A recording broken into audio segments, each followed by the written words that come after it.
नमस्कार दोस्तों, स्वागत है आपका अपने चैनल सिविल ट्रेनर में। दोस्तों, मैं हूं आपका दोस्त एंड होस्ट इंजीनियर जेके सैनी। दोस्तों, आज के इस इम्पोर्टेंट वीडियो में हम बात करेंगे सिर्फ प्लिंथ बीम को लेकर, क्योंकि प्लिंथ बीम कंस्ट्रक्शन के समय कई सारी ऐसी गलतियां हो जाती हैं जिससे आपका घर कमजोर हो सकता है, या कहीं कॉन्ट्रैक्टर ठेकेदार अपना थोड़ा पैसा और लेबर को बचाने के चक्कर में आपकी घर की मजबूती के साथ खिलवाड़ कर देते हैं। तो मेरे साथ वीडियो में अंत तक बने रहिएगा, चाहे आप घर खुद से बनवा रहे हो या फिर आप किसी कॉन्ट्रैक्टर या ठेकेदार से बनवा रहे हैं। अगर आप यह सब गलतियां नहीं करेंगे तो डेफिनेटली आपका घर अच्छा और मजबूत बनेगा। चलिए दोस्तों, ज्यादा देरी न करते हुए वीडियो को स्टार्ट करते हैं। Number 1, minimum size of plinth beam. साथियों, चाहे आप एक मंजिला घर बनाए, 2 मंजिला, 3 मंजिला या फिर 4 मंजिला, इसमें आपके प्लिंथ बीम का साइज 9 इंच बाई 9 इंच से कम नहीं होना चाहिए। आप चाहे तो इससे ज्यादा रख सकते हैं। वैसे आप 9 इंच बाई 9 इंच का साइज एक मंजिला और 2 मंजिला घर के लिए रख सकते हैं। और अगर आप 3 मंजिला या 4 मंजिला घर बनाना चाहते हैं तो इसमें आप 9 इंच बाई 12 इंच का साइज रख सकते हैं। वैसे प्लिंथ बीम साइज के कंप्लीट डिटेल वीडियो का लिंक आपको डिस्क्रिप्शन में मिल जाएगा। अब नेक्स्ट है minimum number of bar and minimum dia using in plinth beam. It means आपको कभी भी प्लिंथ बीम में 4 बार से कम बिल्कुल नहीं रखने हैं। 4 बार से ज्यादा तो रख सकते हैं, पर उससे कम नहीं। और हमारा IS कोड 456/2000 के हिसाब से किसी भी आरसीसी बीम के टॉप के सरिया 10 mm और बॉटम के सरिया 12 mm से कम नहीं होना चाहिए, क्योंकि बीम के टॉप को कंप्रेशन जोन कहते हैं और बीम का बॉटम टेंशन जोन कहलाता है।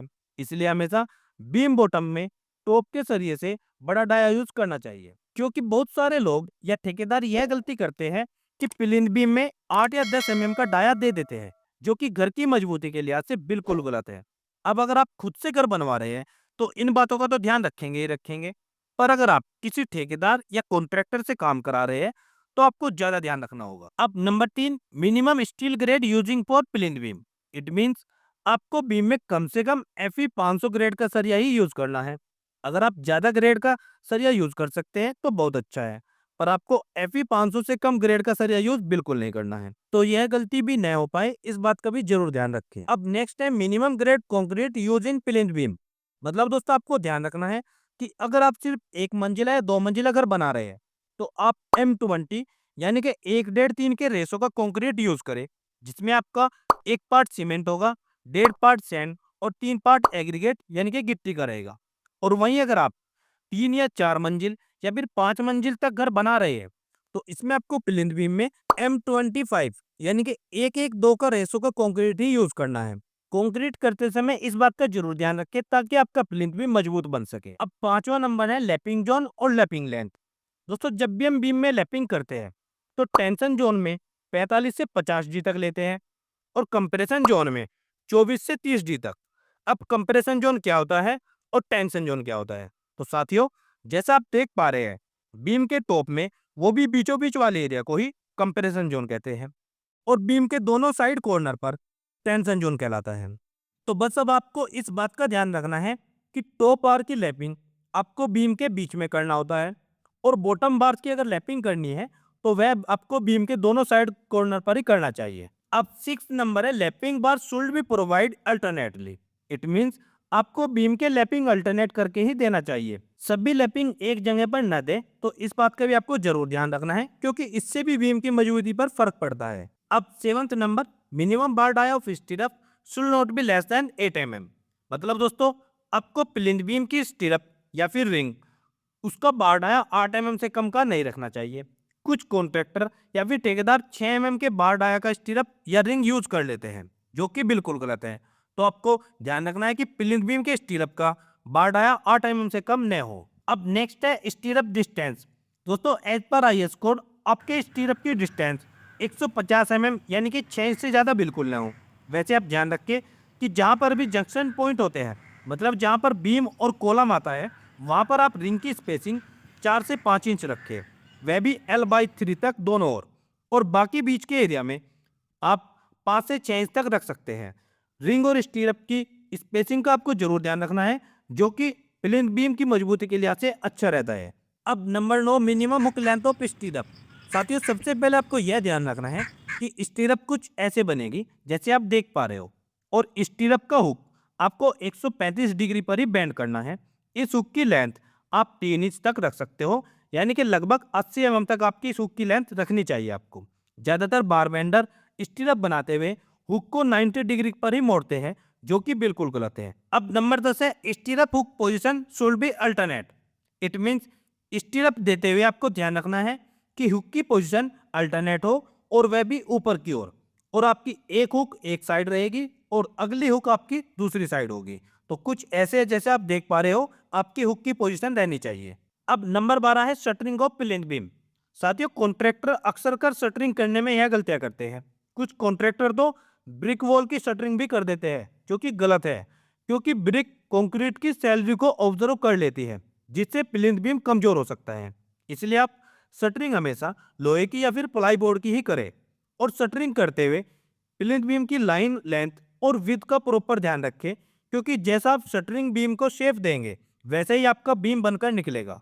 इसलिए आप शटरिंग करते समय जरूर ध्यान रखें कि आपकी शटरिंग प्रॉपर अच्छे ढंग से की गई हो। अब नेक्स्ट और मोस्ट इंपोर्टेंट है कवर ब्लॉक। साथियों, कॉन्ट्रैक्टर या फिर मैसन अक्सर कर यहाँ पर मिस्टेक कर देते हैं। वे बिना कवर ब्लॉक दिए ही बीम की कंक्रीट करवा देते हैं, जो कि बिल्कुल गलत है।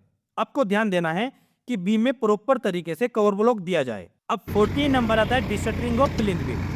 साथियों, प्लिंथ बीम की डिशटरिंग आप 2 दिन के बाद ही करें, यानी कि प्लिंथ बीम कास्टिंग के आप 48 घंटे के बाद ही प्लिंथ बीम की डिशटरिंग करें। अब नेक्स्ट और मोस्ट इंपोर्टेंट पॉइंट है प्लिंथ बीम क्यूरिंग। दोस्तों, आपको प्लिंथ बीम की प्रॉपर तरीके से क्यूरिंग करनी चाहिए।